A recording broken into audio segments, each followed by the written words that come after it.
गर्मियों में इस्तेमाल मशरूबात कौन से कर सकते हैं शुगर के मरीज़। देखिए, पहली चीज़ जो आप लोगों ने जाननी और समझनी है वो ये कि दो कैटेगरीज़ मैंने बनाई हैं। जो दो लाइन है ना बीच में, ये दो कैटेगरीज़ हैं।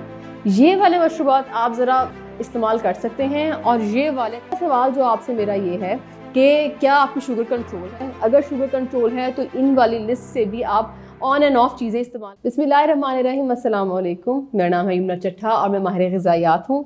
और आज हम बात करेंगे गर्मियों में इस्तेमाल मशरूबात कौन से कर सकते हैं शुगर के मरीज़। क्योंकि शुगर का मर्ज़ कहीं ना कहीं हर घर में एक आध पाया जाता है मरीज़ इस इशू का, क्योंकि ये बहुत कॉमन है। बहुत ज़्यादा मशरूबात हैं जो मैंने आप लोगों से पूछे थे कि कौन से मशरूबात है बात होनी चाहिए। आप लोगों ने लिस्ट बताई और उन्हीं को मैंने दो कैटेगरीज़ में डिवाइड कर दिया, क्योंकि हर मशरूब इस्तेमाल नहीं कर सकता शुगर का मरीज़। कौन से इस्तेमाल करने हैं, कौन से इस्तेमाल नहीं करने और कैसे इस्तेमाल करने हैं, उन पे बात करते हैं। देखिए, पहली चीज़ जो आप लोगों ने जाननी और समझनी है वो ये कि दो कैटेगरीज़ मैंने बनाई हैं। जो दो लाइन है ना बीच में, ये दो कैटेगरीज़ हैं।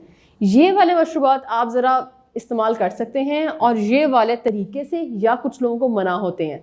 तो पहला सवाल जो आपसे मेरा ये है कि क्या आपकी शुगर कंट्रोल है। अगर शुगर कंट्रोल है तो इन वाली लिस्ट से भी आप ऑन एंड ऑफ चीज़ें इस्तेमाल कर सकते हैं। पर अगर आपकी शुगर कंट्रोल नहीं है तो इस लिस्ट में लिखी हुई चीज़ें आपको प्रॉब्लम पहुंचा सकती हैं। तो पहली वाली कैटेगरी डिस्कस करते हैं। अच्छा, पहली वाली कैटेगरी में पहले आती है स्कंजबीन, फालसे का शरबत, इमली आलू बुखारे का शरबत, इमली का शरबत या आलू बुखारे का सेपरेट शरबत। ठीक है, लेमनेड, वाई लेमनेड मैंने इस कैटेगरी में डाला है। देखिए, इसमें डलेगा लीमू, इसमें डलेगा नमक और इसमें डलेगी थोड़ी सी चीनी।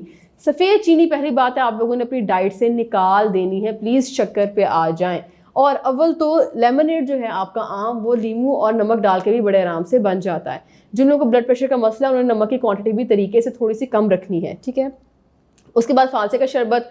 फालसे का पौधा बहुत आराम से घर में उग जाता है। पहले तो मैं चीज़ कहूँगी घर में उगा ले और उस पर अच्छा खासा फालसा लगता है। मेरे घर भी लगा हुआ है, इसलिए मैं चीज़ तो एक्सपीरियंस से बता रही हूँ कि छोटा सा पौधा होता है फालसा, उससे बेइंतहा लगा होता है। तो जितना फ्रेश फालसा होगा उतना कम आपको चीनी या मीठा डालना पड़ेगा। अव्वल तो जो आपके आर्टिफिशियल स्वीटनर्स मिलते हैं मार्केट में, कोशिश करें, आदत बनाएं शुगर के जो मर्ज़ मुब्तला लोग हैं कि उनका इस्तेमाल करें चीनी या शक्कर के बजाय। चीनी पे तो बिल्कुल बड़ी क्रॉस है ना। ठीक है, तो फालसे का शरबत आप बना सकते हैं, क्योंकि अगर फ्रेश लेंगे तो मीठा होता है, तो इसमें इतना मीठा करने की ज़रूरत नहीं पड़ती। इमली आलू बुखारे का शरबत इकट्ठे, ठीक है, क्योंकि इमली का शरबत अगर आप सेपरेट बनाएं तो समटाइम्स खट्टा होता है, आलू बुखारा उसको थोड़ा माइल्ड कर देता है। फिर सेपरेट इमली का शरबत, इसके अंदर भी इमली भी शुगर के मरीज़ों को इतना तंग नहीं करती, इसके अंदर भी आप आर्टिफिशियल स्वीटनर डाल कर बना सकते हैं।